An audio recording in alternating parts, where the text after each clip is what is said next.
Hi, this is Kexin from LedgerGurus. I hope you're all doing well. Do you use a dropshipper in your business, or are you a dropshipper and wondering about what to do with sales tax, where you have nexus, and where you should collect resale certificate so you don't have to pay taxes on part of your transactions?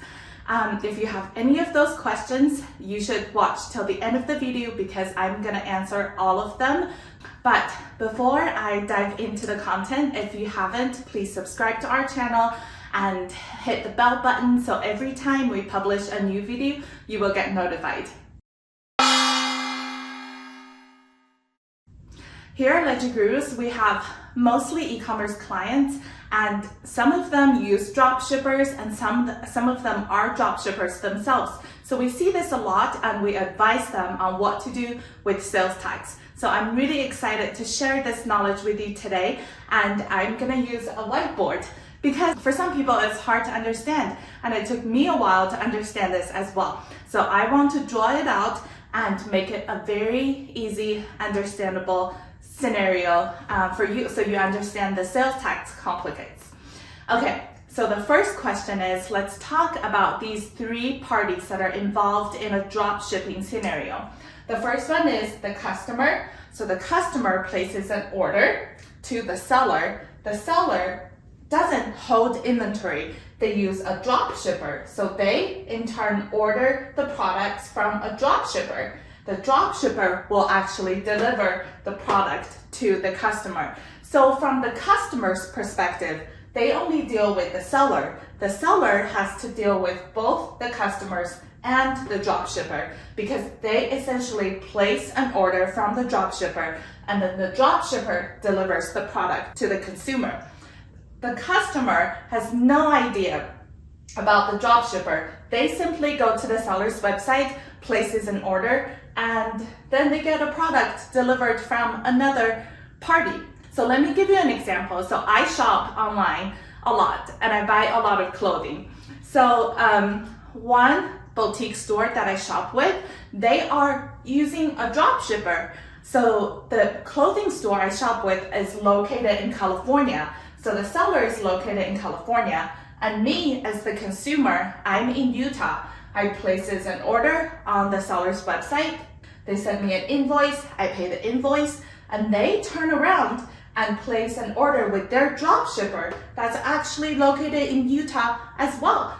And the drop shipper will send the seller an invoice and have them pay the invoice, and then they deliver the product to me from Utah to Utah. So when I get my packages, sometimes I'm wondering, I thought I was shopping with a California company, but how come my package is saying that it's delivered from Linden, Utah, instead of, somewhere in Southern California? And then I realized they're using a drop shipper.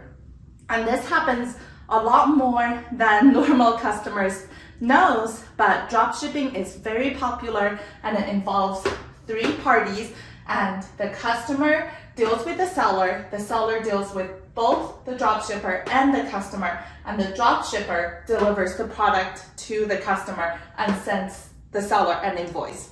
Okay, so now we got all those three parties straightened out.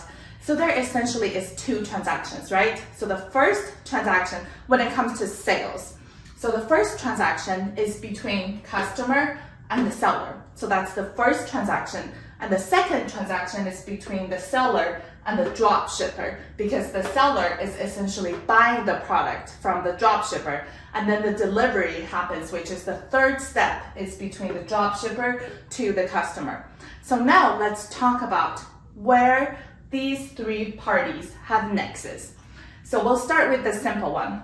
Customers, they pay sales tax. So we're not worrying about them collecting sales tax. So we're not gonna worry about customers' nexus. We're gonna talk about seller's nexus. So if you are an online seller that use a drop shipper to deliver products to your customers, you will have nexus in, first of all, your home state, where you have physical presence. So this would be where your home state is. And secondly, you need to worry about economic nexus. So where you have physical presence is going to be your home state and any of your employees, whichever state they reside in. And the second one is economic nexus. And this economic nexus is solely created by your customers. So do not worry about where your dropshippers have nexus. Only worry about where your customers are creating economic nexus for you. Meaning, if you have a lot of customers that are placing orders in various states over the economic nexus threshold, like over the 200 transactions or $100,000 threshold, then those customers create nexus for you. Let's go back to my example. I'm going to write down the example here to mirror what we talked about. We'll just talk about my experience with dropshipping. So the seller is in California. So obviously she will have physical presence in California, where she has economic nexus determined by the customers. So I'm in Utah, but if she doesn't sell enough to Utah that passes the economic nexus threshold from Utah, so Utah is 200 transactions or $100,000 value. So if she only sells, let's say she only sells to me, I'm her only Utah customer, then she doesn't have nexus in Utah because she doesn't pass the economic nexus threshold. Then she shouldn't charge Utah tax. So she shouldn't charge me tax when I place this in order because her, as the seller, does not have nexus in this state. So then let's talk about the second transaction between the dropshipper and the seller.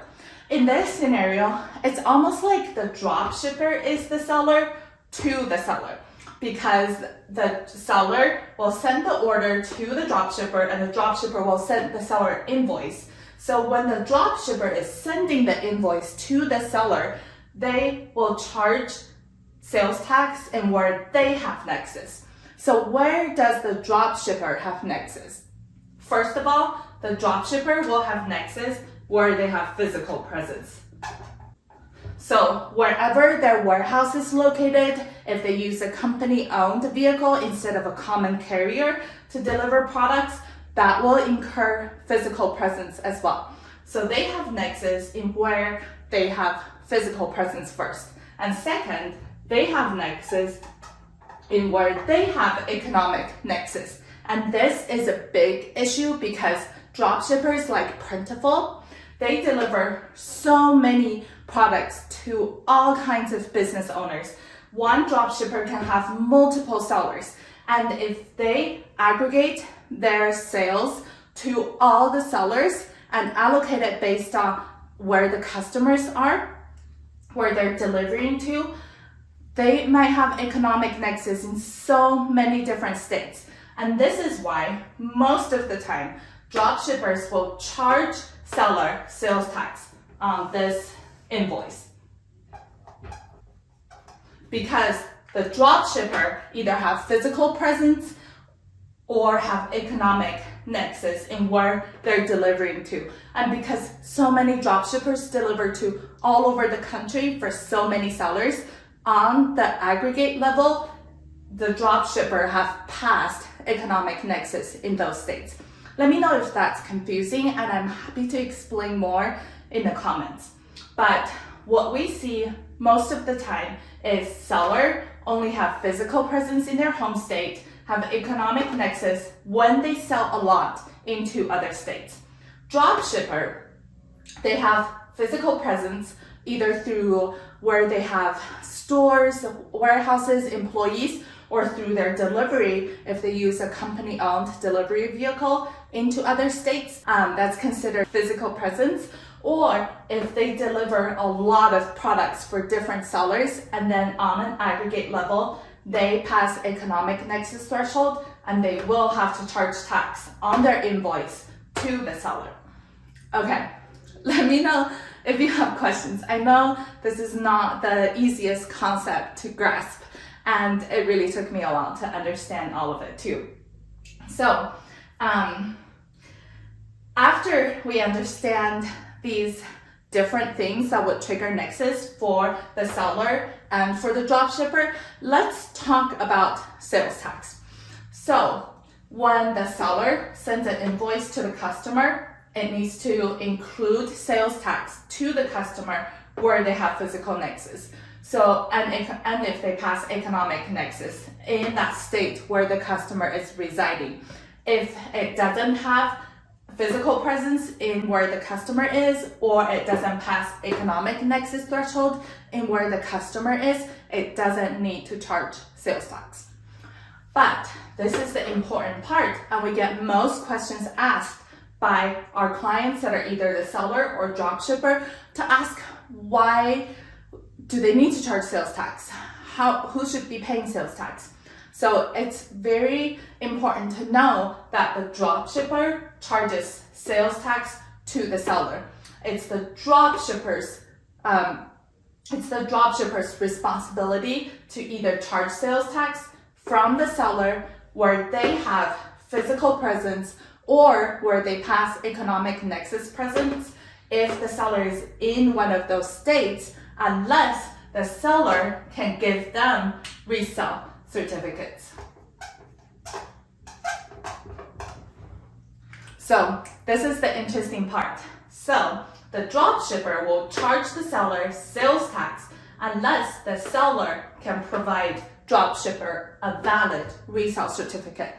So if you are a seller and you use a dropshipper, you are most likely being charged sales tax unless you can provide a resale certificate to your dropshipper telling them, I'm buying these products for resale and the customers will eventually pay sales tax, so don't charge me sales tax on my invoice. If you are a dropshipper, after you analyze your nexus footprint and you determine where you have nexus, charge sales tax in those states where your sellers are, unless they can provide you a resale certificate.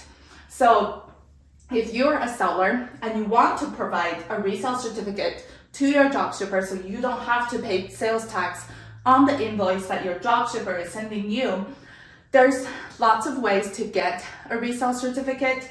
Obviously, if everybody is in the same state, then one form would be sufficient to provide to your dropshipper. If the seller and the dropshipper are in the same state, that make it easier too. But sometimes where the seller has nexus, where they're located and where the dropshipper is not the same.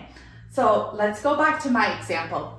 If the seller's in California, the dropshipper's in Utah, and the seller does not have physical presence or economic nexus in Utah because they don't sell enough and they are not located in Utah, they don't have any employees, they are not going to register to collect tax in Utah. So they don't have a Utah resale certificate. But here, the warehouse, the dropshipper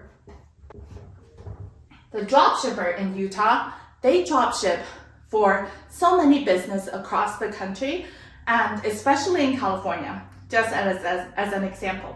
So they will charge, so they pass economic nexus and they're delivering to Utah customers. So they will charge sales tax to this California vendor. So the California vendors wants to not pay sales tax because it's saying I'm reselling the products to other customers. But the California seller does not have a Utah resale certificate. It only has a California resale certificate. But the Utah dropshipper won't accept an out-of-state resale certificate. They will only accept Utah and actually something else, which I talked about in the SST and MTC forms. And that's why it's so good to utilize the MTC and the SST forms, because those forms are accepted by so many states. So if the seller does not have nexus where the dropshipper has, and the dropshipper is asking for resale certificate, and the seller does not want to register in all the states that they don't have economic nexus or physical presence in, the seller right here, to get this resale certificate, they can use the MTC or the SST form, or there is 10 states that are very difficult and you have to register to get the resale certificate to provide to your supplier. But besides those 10 states, most of the time the seller can either use the MTC form or the SST form to provide resale certificate to their dropshipper, so the dropshipper won't charge them sales tax on their transaction. Okay, that is a ton of information. So, and I'm sure you guys have like different scenarios where your business is operated in. So feel free to leave me comments and ask me questions, but just like chart it out for your scenario and ask yourself, if you're the seller, ask yourself, where do I have physical presence? Where do I have economic nexus? And know that your economic nexus is solely determined by your customers, by your sales. And if you're a dropshipper, ask yourself where you have physical presence, where you have economic nexus. And that's determined by where your delivery, where you have people, where you have a warehouse. And for all the sellers you're delivering for, they are creating economic nexus for you. So let me know if you have any questions, and if you like this video, please like it and share it with your fellow dropshippers and sellers that use dropshipping, so we can just share the knowledge and have them understand where sales tax come in as well. If you want to know more about sales tax, we do have an intro masterclass that you can register for. It has a ton of good information. And if you're an accountant or a bookkeeper and you want to come and work with me, check out our HR page. We are actively hiring, so hopefully you can join the team. And I hope you all have a good day, and I'll talk to you soon. Bye.